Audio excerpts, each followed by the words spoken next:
Assalamualaikum warahmatullahi wabarakatuh. Perkenalkan, nama saya Haikal Syed Abdullah, nomor presensi 13. Dalam kesempatan kali ini, saya akan menjelaskan metode pengukuran data yang di dalamnya terdapat uji validitas dan uji reliabilitas pada penelitian kami yang berjudul Pengaruh Pujian terhadap kepercayaan diri seseorang pada mahasiswa Ilmu Komunikasi Universitas Negeri Jakarta. Berikut adalah kuesioner yang sudah kami buat. Nah, untuk kuesioner dari penelitian kami di sini terdapat kuesioner yang sudah kami buat dari hasil-hasil teori pujian dan teori kepercayaan diri. Di sini terdapat 21 kuesioner, 21 pertanyaan yang dimana pertanyaan pertama sampai pertanyaan ke-13 adalah milik variabel X yaitu pujian. Sedangkan untuk pertanyaan nomor 14 sampai pertanyaan nomor ke-21 adalah pertanyaan milik variabel Y yaitu kepercayaan diri. Untuk skalanya kami menggunakan skala interval yang dimana di sini ada 5 pilihan. Yang pertama itu sangat tidak setuju, yang kedua tidak setuju, yang ketiga adalah netral, yang keempat adalah setuju, dan yang kelima adalah sangat setuju. Baik, di sini sudah tertampang data yang saya kumpulkan dari kuesioner-kuesioner yang tadi. Di sini tercantumkan X1 sampai X13 adalah variabel mirip variabel X yaitu variabel pujian. Dan selanjutnya ada variabel Y1 sampai dengan Y8. Ini adalah milik variabel kepercayaan diri. Nah, setelah ini akan dimasukkan ke dalam SPSS dan akan diuji validitas dan reliabilitasnya. Kita tandain semua, kita copy,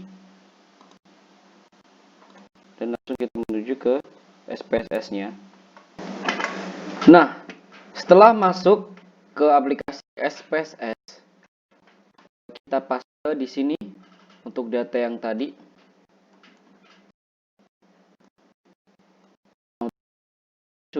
Ya, ini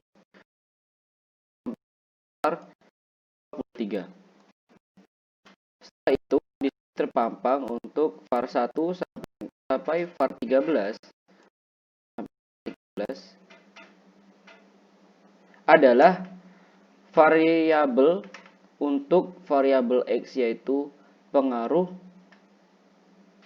pujian.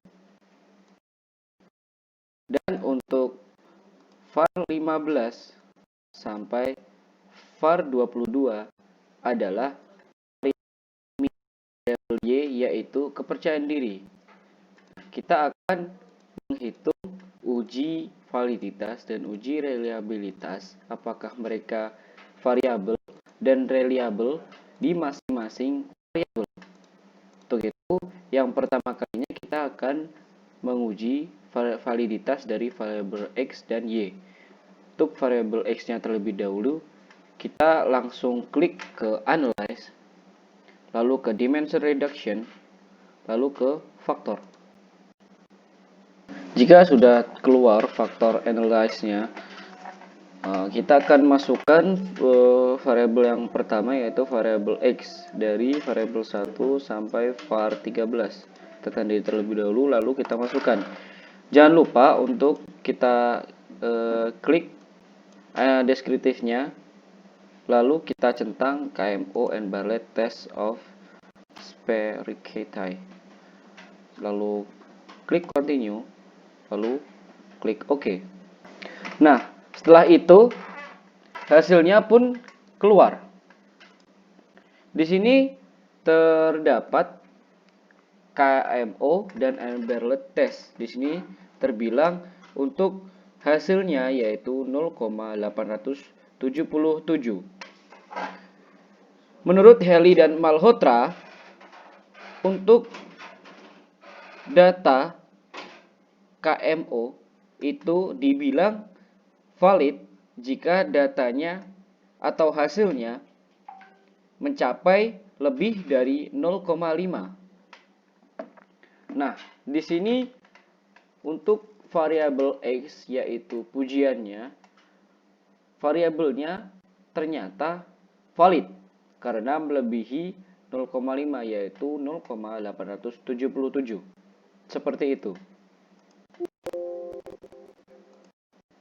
Kita langsung klik ke Analyze, lalu ke Dimension Reduction, lalu ke Faktor. Lalu kita masukkan variabel Y dari variabel 15 sampai var 22. Kita masukkan, lalu klik deskriptifnya, kita klik KMO and Bartlett, kita klik Continue, dan jangan lupa klik OK.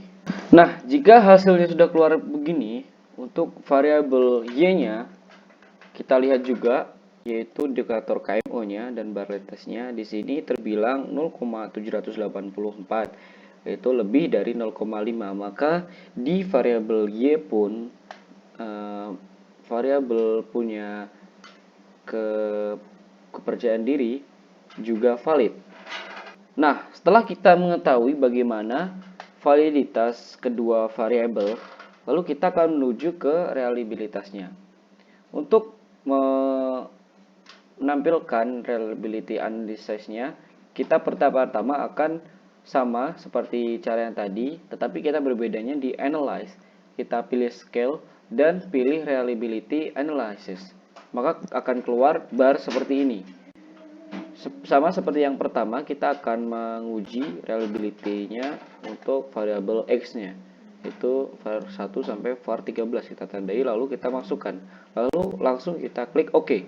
Nah, berbeda dengan uji validitas untuk variabel yang pertama tadi, maka di uji reliabilitas yang ini, kita akan mengidentifikasinya melalui indikator Cronbach alpha.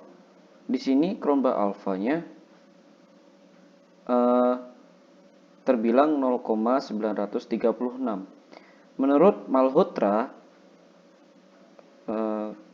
validitas akan variabel akan reliable jika Cronbach alpha-nya terbilang lebih dari 0,6. Di sini terbilang Cronbach alpha-nya untuk variabel X-nya yaitu 0,936. Maka dari itu 0,936 lebih dari 0,6. Maka variabel X-nya terbilang reliable. Nah, jika sudah mengetahui bagaimana reliabilitas variabel X-nya, maka kita akan kembali menguji untuk variabel Y-nya. Sama seperti tadi, kita ke Analyze, kita ke bar scale, lalu kita pilih reliability analysis. Maka akan keluar bar seperti ini lagi. Kita reset terlebih dahulu, kita pilih variabel Y-nya. Itu yang tadi var 15 sampai var 22. Kita masukkan itemsnya, lalu kita klik OK. Sama seperti cara yang pertama, untuk reliabilitas variabel Y-nya untuk kepercayaan diri seorang, di sini terbilang Cronbach alpha-nya 0,930. Maka untuk Cronbach alpha dari variabel Y-nya, maka terbilang reliabilitas karena lebih dari 0,6. Seperti itu. Terima kasih telah menyaksikan video saya. Kurang lebihnya mohon maaf. Wassalamualaikum warahmatullahi wabarakatuh.